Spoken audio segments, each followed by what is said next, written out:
Платите на функционерите ќе останат исти и по март. Владеачката ВМРО ДПМН повторно поднесе предлог да се намалат коефициентите за пресметка на платите, за тие да не се зголемат согласно растот на просечната плата за минатата година.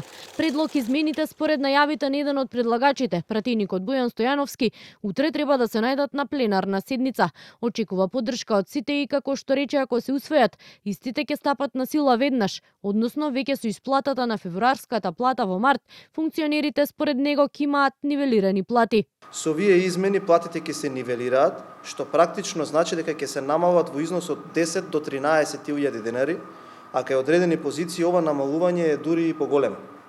За пратениците и функционерите во извршната власт ги намалуваме коефициентите со што директно го кратиме буџетскиот товар.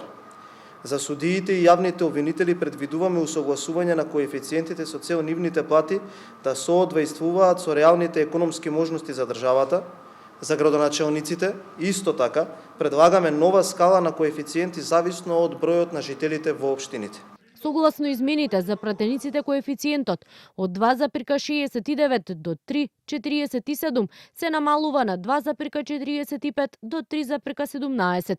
За избраните именувани лица коефициентите во просек се намалуваат од 0,15 до 0,30% и ќе изнесуваат од 1,54 до 3,17. Нова скала се предлага и за градоначелниците зависно од бројот на жители во општините. За најмалите 1,90, а најголем ќе биде за градоначалникот на Скопје 2,60. Во просек за околу 0,20% се намалуваат и коефициентите на судиите, членови на судскиот совет, советот на јавни обвинители и јавните обвинители. Согласно законите, платите на функционерите се пресметуваат со множење на овие коефициенти со просечната плата, откако Уставниот суд во 2023 година го укина замрзнувањето на платите, пошто тие нагло пораснаа за 78%.